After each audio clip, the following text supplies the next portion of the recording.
Je m'appelle Stéphanie Dubois, j'ai 28 ans, et ma famille m'a toujours traitée comme une ombre. Mon frère, le fils prodige, un avocat brillant, ne pouvait rien faire de mal. Quant à moi, j'ai mis tout mon cœur à maintenir la famille unie, sacrifiant mes propres rêves, essayant toujours de les rendre fiers. Mais pour eux, ce n'était jamais assez. Ils souriaient à mon frère, lui tapaient fièrement dans le dos, tandis que moi, je ne recevais que des regards froids et des paroles acerbes. « Pourquoi ne peux-tu pas être plus comme lui » disaient-ils, leur voix me transperçant comme des lames. J'ai tout ravalé, je suis restée silencieuse, croyant qu'un jour il me verrait enfin. Puis le mariage de mon frère a approché. On m'a confié la responsabilité de tout rendre parfait, de gérer chaque détail, de veiller à ce que rien ne tourne mal. J'ai pensé que peut-être, juste peut-être, cette fois, il me remarquerait. Mais j'avais tort. La veille du grand jour, nous étions assis autour de la table. Mon frère a exigé des orchestres plus somptueux, des fleurs importées, des choses que je ne pouvais tout simplement pas fournir. J'ai dit non. Et c'est là que mes parents ont craqué. Leurs mots ont frappé comme un coup que je n'avais pas vu venir. Le plus beau cadeau pour le mariage de ton frère, c'est que tu disparaisses de cette famille pour toujours. La pièce est devenue silencieuse. Ma poitrine s'est serrée, mais je n'ai pas supplié. Je me suis levée, j'ai pris mes clés et je suis sortie. La porte s'est refermée derrière moi comme un point final. Le jour du mariage est arrivé. Tout semblait parfait jusqu'à ce que tout s'effondre en un clin d'œil.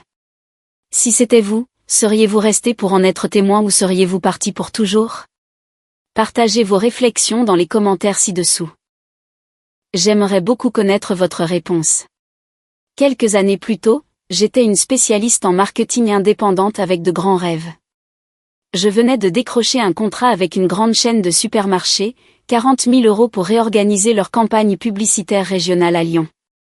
C'était mon passeport pour l'indépendance, une chance de me faire un nom dans une industrie impitoyable.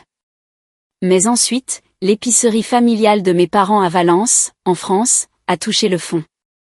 Les factures s'accumulaient, les fournisseurs ne rappelaient plus, et mes parents croulaient sous les dettes. La voix de ma mère, Catherine Dubois, a tremblé au téléphone, me suppliant de l'aider. Mon père, Philippe Dubois, d'habitude stoïque, a admis qu'il pourrait tout perdre. Je ne pouvais pas laisser cela arriver. Alors, j'ai abandonné le contrat. J'ai appelé le représentant du supermarché, annulé l'accord, et j'ai mis toute mon énergie à sauver notre magasin.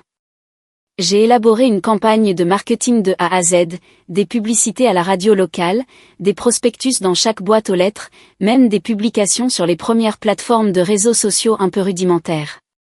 J'ai négocié avec les fournisseurs, charmé les clients et réduit les coûts. En quelques mois, la fréquentation a doublé. Le chiffre d'affaires du magasin a grimpé, et nous avons remboursé les pires dettes. Je travaillais le soir, peaufinant des slogans, concevant des affiches, croyant que cela les ferait enfin me voir. Mais ils ne m'ont pas vu. Ma mère, Catherine, et mon père, Philippe, ont convoqué une réunion de famille un soir. J'attendais de la gratitude, peut-être un signe de reconnaissance pour nous avoir tirés d'affaire. Au lieu de cela, ils ont confié les rênes du magasin à mon frère, Antoine Dubois. C'est un avocat, a dit ma mère, les yeux brillants de fierté. Il a la tête pour ça. Antoine, qui n'avait pas levé le petit doigt, qui avait passé ses mois à son cabinet d'avocat, était maintenant en charge. Mon père a hoché la tête, évitant mon regard. C'est pour le mieux, a-t-il dit. Je suis restée là, sidérée, la poitrine serrée. Antoine a souri, ajustant sa cravate, planifiant déjà des changements à ma campagne.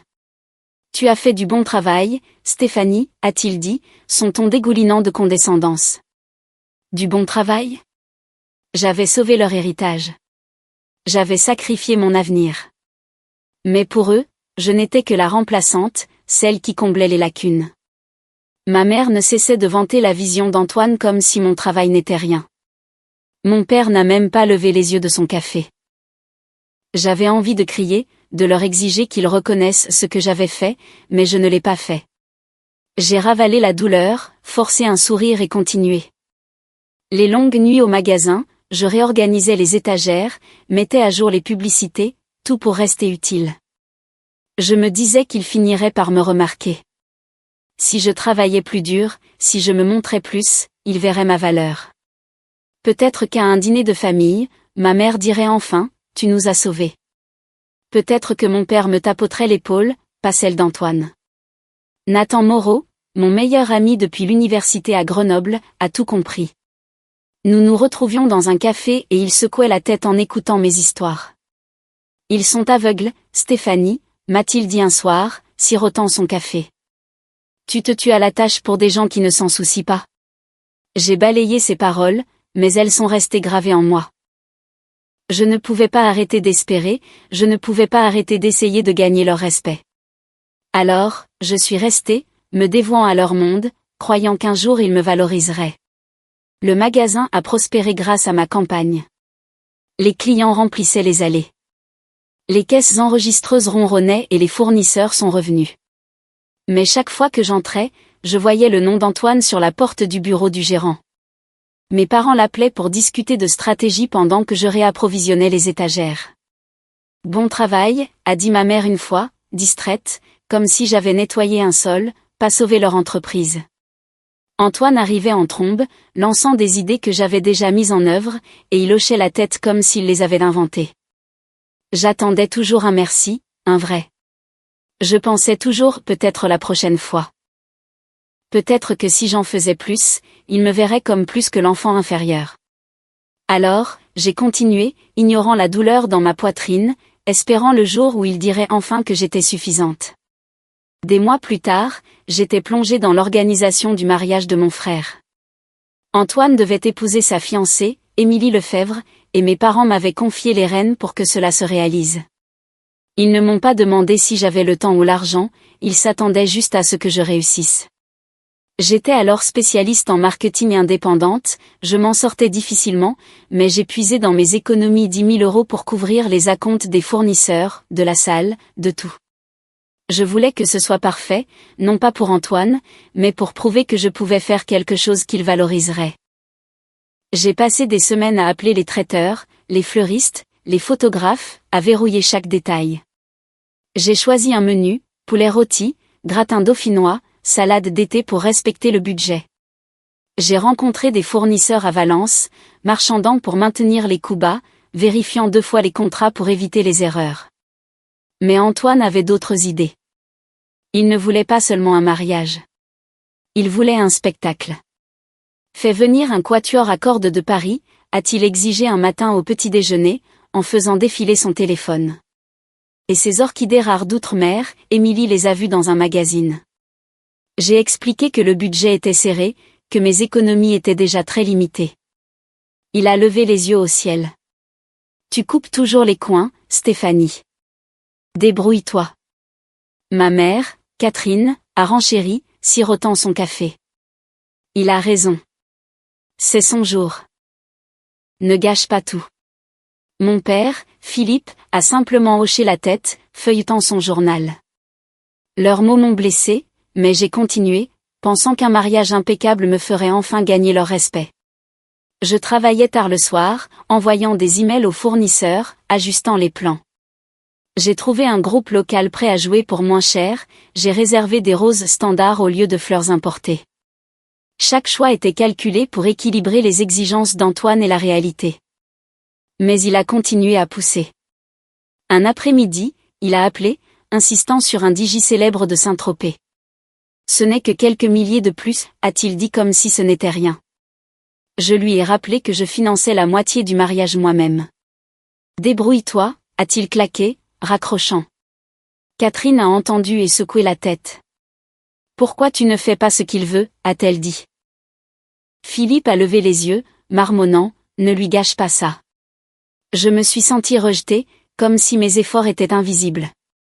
J'avais passé des heures à coordonner, sacrifiant mes propres projets pour que leur vision se réalise. Pourtant, à chaque étape, ils me critiquaient. Lors d'un déjeuner de famille, Catherine a signalé une faute de frappe dans le brouillon d'invitation que je lui avais montré. Négligent, a-t-elle dit, le jetant de côté. Antoine a souri, ajoutant, typique de Stéphanie. J'avais envie de leur répondre, de leur dire à quel point je portais le poids de tout, mais j'ai mordu ma langue. J'ai continué à peaufiner le plan de table, à confirmer les livraisons, espérant qu'il verrait le travail derrière tout cela. Nathan a remarqué le poids que cela me faisait porter. Nous nous sommes rencontrés dans un café à Valence un soir, et j'ai exprimé mon ras-le-bol face aux exigences interminables d'Antoine. Il veut une sculpture de glace personnalisée maintenant, ai-je dit, épuisé. Nathan s'est penché en avant, sa voix ferme. Stéphanie, tu te plies en quatre pour des gens qui ne t'apprécient pas, défends-toi. J'ai haussé les épaules, remuant mon café. Si je réussis ça, peut-être qu'ils me verront enfin. Il a secoué la tête, pas convaincu. Ils ne le feront pas. Tu vaux plus que leur approbation. Mais je ne pouvais pas m'arrêter. J'ai continué, appelant la salle tous les jours, m'assurant que les nappes étaient parfaites, que le gâteau était commandé. J'ai même payé un acompte supplémentaire pour sécuriser un générateur de secours, juste au cas où. Mes économies diminuaient, mais je me suis dit que ça valait le coup. Si je pouvais offrir le jour parfait à Antoine, peut-être que Catherine me sourirait pour une fois. Peut-être que Philippe dirait autre chose que « ne gâche pas tout ». J'ai tout mis dans le mariage, croyant que c'était ma chance de briller. Les exigences d'Antoine continuaient d'escalader. À un moment donné, il m'a envoyé un lien vers un service de traiteur de luxe, insistant pour avoir des amuse-bouches au caviar. Je l'ai appelé, lui expliquant que cela ferait exploser le budget. « Tu me fais honte », a-t-il dit, sa voix froide. Catherine l'a entendu quand je suis allée chez eux, et elle a soupiré. « Fais juste ce qu'il a demandé, Stéphanie. Ce n'est pas si difficile. » Philippe a hoché la tête, sans lever les yeux de sa télé. Leur rejet me brûlait, mais j'ai continué à travailler, ajustant les plans, espérant que le mariage changerait leur façon de me voir. La veille du mariage, j'étais assise à la table de notre salle à manger familiale à Valence, l'air lourd de tension. Ma mère avait préparé son rôti habituel, mais personne ne mangeait. Antoine était penché en arrière sur sa chaise, faisant défiler son téléphone, tandis que sa fiancée, Émilie, picorait son assiette. Mon père sirotait son vin, jetant à peine un coup d'œil. J'avais passé des mois à organiser le mariage d'Antoine, y versant 10 000 € de mes économies. Mais ce soir était différent, comme si une tempête se préparait. Je me suis préparée, espérant une soirée tranquille. Antoine a rompu le silence. « Stéphanie, nous devons améliorer le menu », a-t-il dit, sans lever les yeux. « Ajoute des queues de homard et ce champagne millésimé de champagne. Oh, et engage ce photographe de Paris, celui qui a photographié le gala du ministre. » Je l'ai regardé, ma fourchette figée. Queue de homard, champagne qui coûtait 500 € la bouteille. Un photographe facturant 3 000 € par jour. J'avais déjà poussé mes économies à la limite, couvrant la moitié des frais du mariage. « Antoine, je ne peux pas », ai-je dit, en gardant ma voix calme. J'ai déjà tout payé, la salle, le groupe, les fleurs. Il ne reste plus d'argent. Il a ricané, jetant son téléphone sur la table. Tu es toujours aussi radine, Stéphanie. C'est mon mariage. Débrouille-toi. Catherine a posé son verre brusquement, ses yeux se rétrécissant. Il a raison, a-t-elle dit. C'est un jour unique. Pourquoi es-tu si égoïste? Philippe a levé les yeux, sa voix rauque. Ne gâche pas ça pour ton frère. Ma poitrine s'est serrée, leurs mots, coupant plus profondément que je ne m'y attendais. J'avais tout donné, mon temps, mon argent, mon énergie, et il me voyait toujours comme le problème. J'ai essayé d'expliquer. J'ai dépensé 10 000 € de mes propres économies. Le budget est au maximum. Le homard et un photographe célèbre ne sont pas possibles. Antoine a levé les yeux au ciel, se penchant vers Émilie.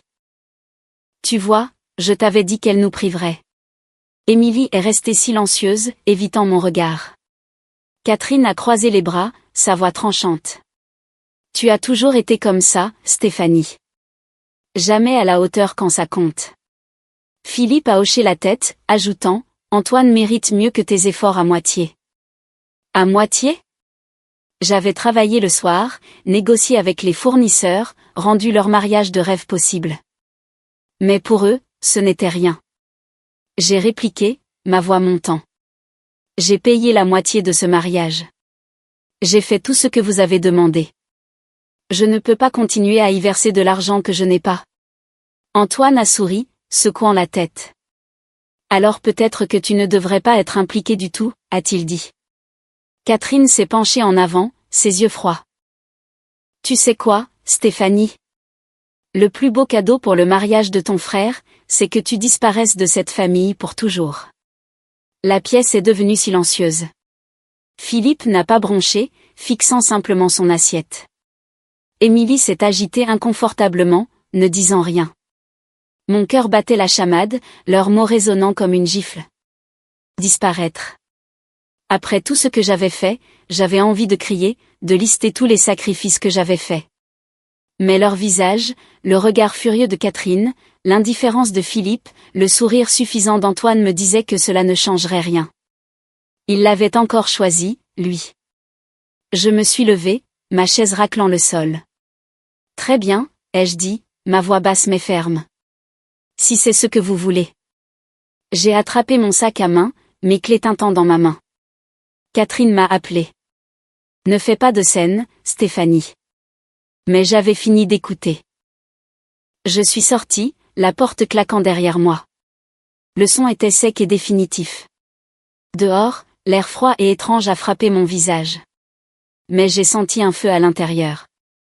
Je leur avais tout donné, mes économies, mon temps, mon espoir, et ils me l'avaient jeté à la figure. Assise dans ma voiture, j'ai serré le volant, mon esprit s'emballant. Ils voulaient que je parte. Très bien.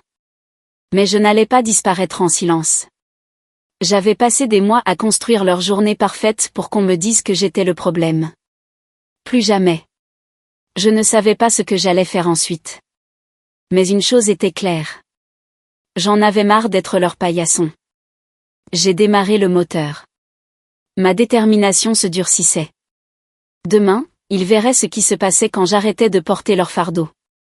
Le lendemain matin, je me suis réveillée avec leurs mots qui me brûlaient encore les oreilles.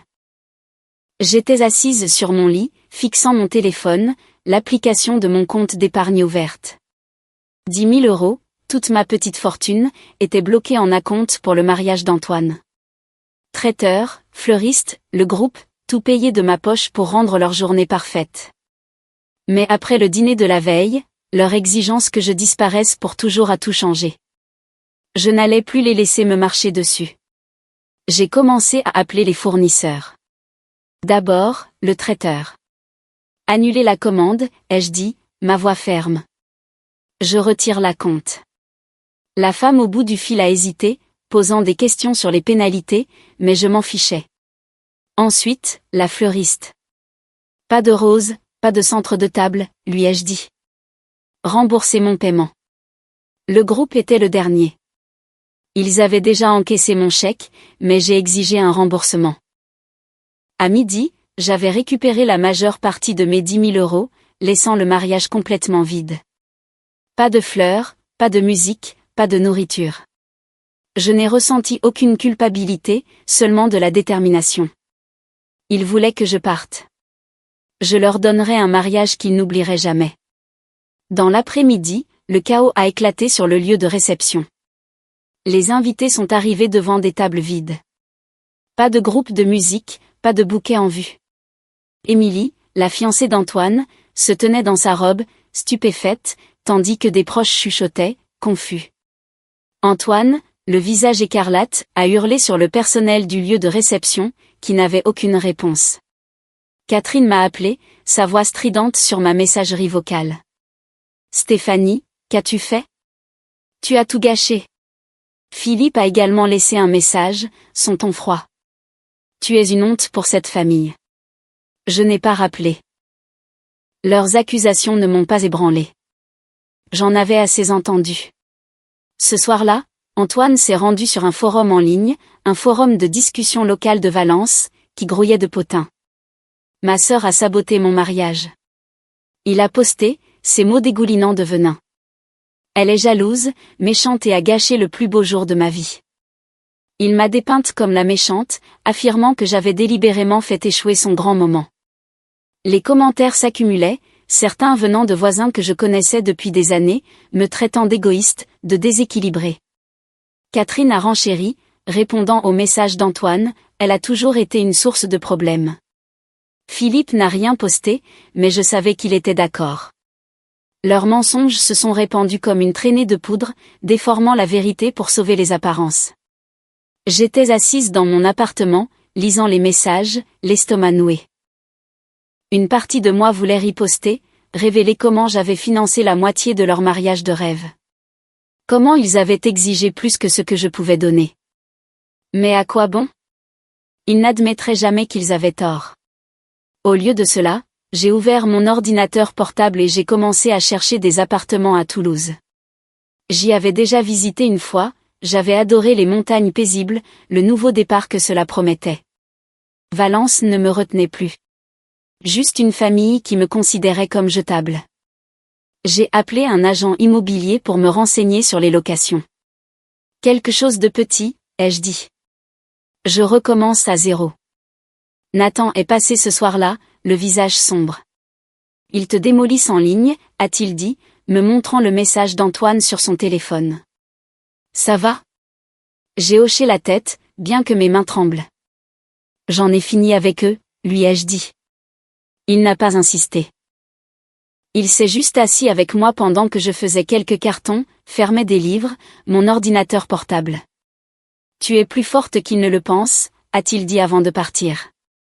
Ces mots sont restés avec moi, une petite encre dans la tempête. À minuit, j'avais réservé un billet de bus aller simple pour Toulouse pour la semaine suivante. L'échec du mariage était de leur faute. Ils m'avaient poussé trop loin. La messagerie vocale de Catherine a rejoué dans mon esprit, sa voix me blâmant pour leur embarras. Le ton froid de Philippe a résonné, me qualifiant de honte. Le message d'Antoine, avec ses mensonges, était le plus douloureux. Mais je ne restais pas pour me battre contre leur récit. Je leur avais tout donné, mon argent, mes efforts, mon espoir, et ils avaient tout gâché. Maintenant, je me choisissais moi-même. Quelques semaines après le chaos, j'étais dans mon petit bureau de Valence, emballant mes dernières affaires. J'avais bâti une modeste entreprise de marketing freelance au fil des ans, une activité secondaire qui me rapportait juste assez pour me maintenir à flot. Ce n'était pas grand-chose, juste une pièce louée avec un bureau, un ordinateur et quelques dossiers clients. Mais c'était à moi. J'avais décidé de la vendre.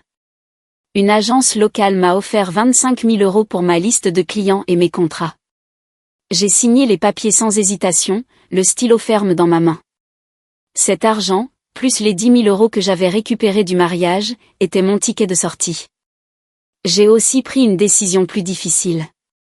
Pendant des années, je m'étais investi dans l'épicerie familiale, d'abord avec la campagne de marketing qui l'avait sauvée, puis avec un investissement de 5 000 € de mes économies pour la faire fonctionner. J'avais géré les stocks, négocié avec les fournisseurs, équilibré les comptes. Mais après leur trahison, j'en avais fini. J'ai contacté la banque et retiré mon investissement, chaque centime. Je n'ai pas appelé Catherine ou Philippe pour les prévenir. Ils avaient fait leur choix quand ils m'avaient dit de disparaître. Sans mon argent et ma gestion, les fissures du magasin, celles que j'avais colmatées pendant des années, s'ouvriraient en grand. À la fin du mois, j'étais dans un bus pour Toulouse. Mes affaires tenaient dans 2 valises, vêtements, un ordinateur portable, quelques livres. Les montagnes se profilaient à l'extérieur de la fenêtre, leurs promesses silencieuses me tirant vers l'avant. J'avais loué un petit appartement en centre-ville. Rien de chic, juste un T2 avec vue sur les Pyrénées. Le premier soir, j'étais assise sur le sol nu, mangeant un plat à emporter, me sentant plus légère que depuis des années.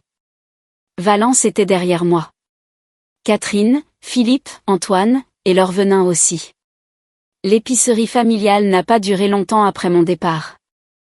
Nathan m'envoyait des nouvelles par SMS, ses messages directs. Les fournisseurs ont cessé de livrer lorsque les paiements ont été bloqués. Les clients ont diminué, rebutés par les étagères vides.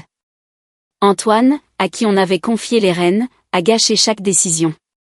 Catherine a essayé d'intervenir, mais elle ne pouvait pas gérer la logistique que j'avais gérée. Philippe s'est simplement retiré, blâmant tout le monde. En quelques semaines, le magasin a déclaré faillite, ses portes étant fermées définitivement. Nathan a écrit, il s'effondre sans toi. Je n'ai pas répondu. Leur échec n'était plus mon fardeau. À Toulouse, j'ai recommencé. J'ai pris des petits boulots de marketing freelance pour des boutiques locales, créant des publicités pour des torréfacteurs de café et des boutiques. Le travail était stable, mes compétences aiguisées par des années d'efforts. Je me suis tenue à l'écart au début, méfiante face aux nouveaux visages, mais la chaleur de la ville m'a attirée. Un matin, j'ai erré dans une boulangerie du centre-ville, attirée par l'odeur du pain frais. Brigitte Dupont, la propriétaire de la boulangerie, m'a accueillie avec un grand sourire. Elle avait une 50aine d'années, son tablier saupoudré de farine, son rire assez fort pour remplir la pièce. « Vous avez l'air nouvelle par ici », a-t-elle dit, me glissant un scone gratuit sur le comptoir. Nous avons commencé à discuter. Je lui ai dit que je venais d'emménager, omettant les détails compliqués. Brigitte n'a pas fouillé, elle a juste partagé ses propres histoires, comment elle avait ouvert la boulangerie après un divorce, reconstruisant à partir de zéro. Il faut du cran pour recommencer, a-t-elle dit, ses yeux bienveillants.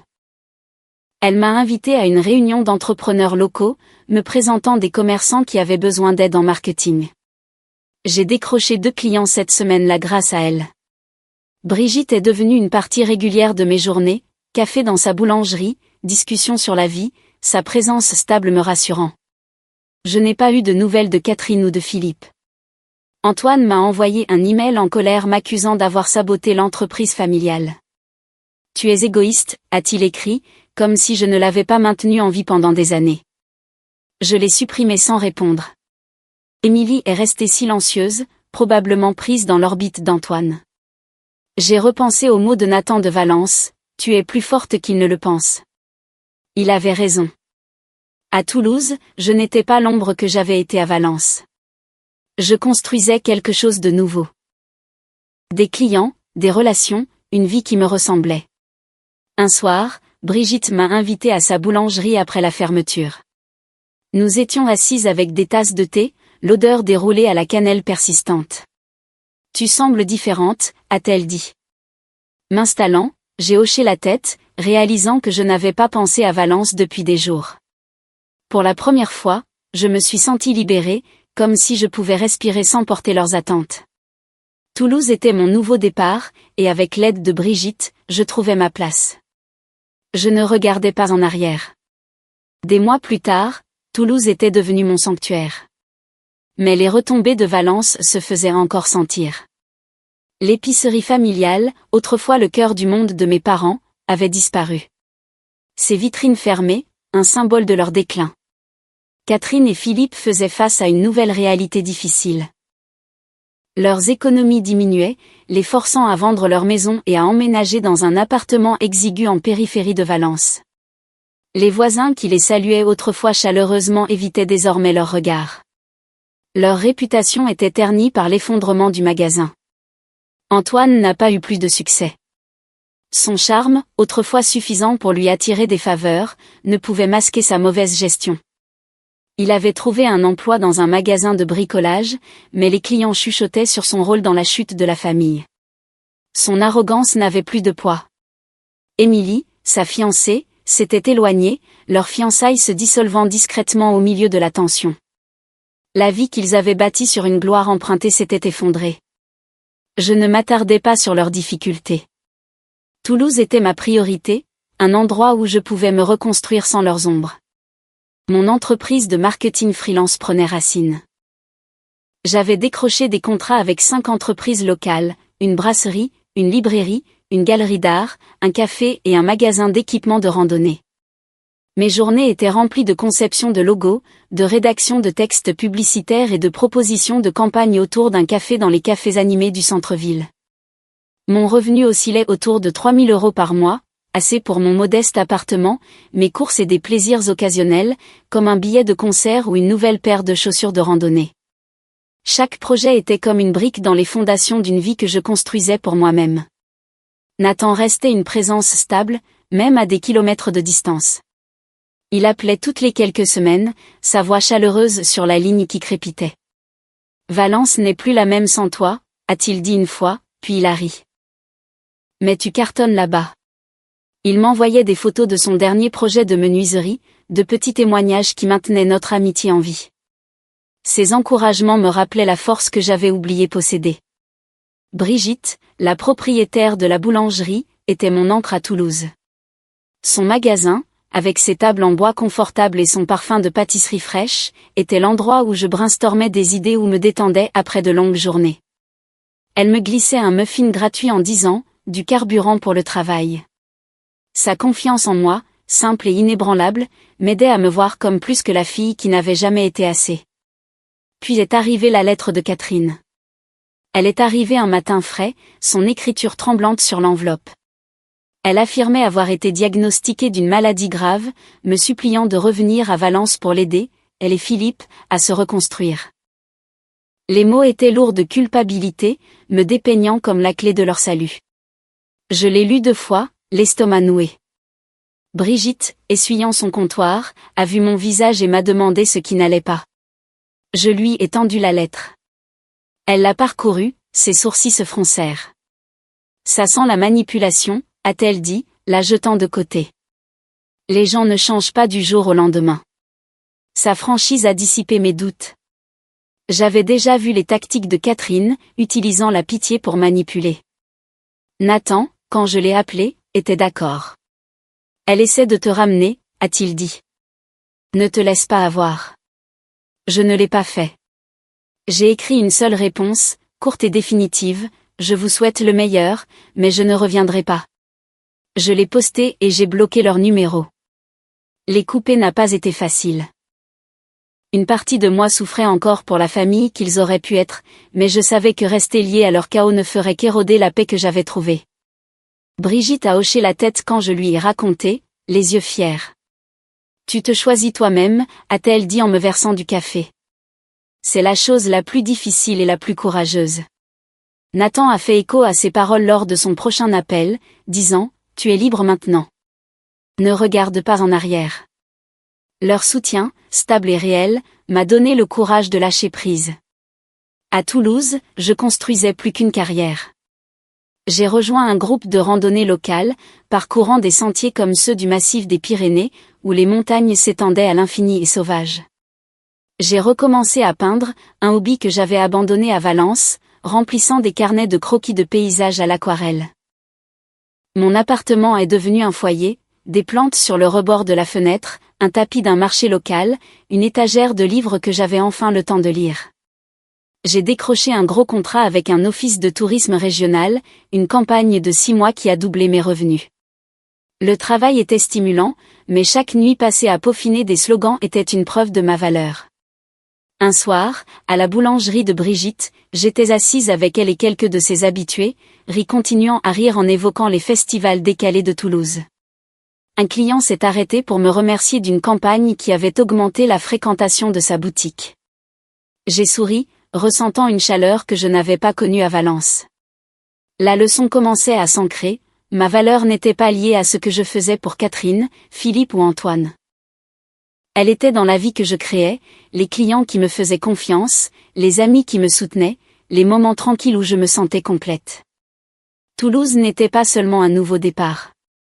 C'est là que j'ai appris à me tenir droite, non pas pour quelqu'un d'autre, mais pour moi-même.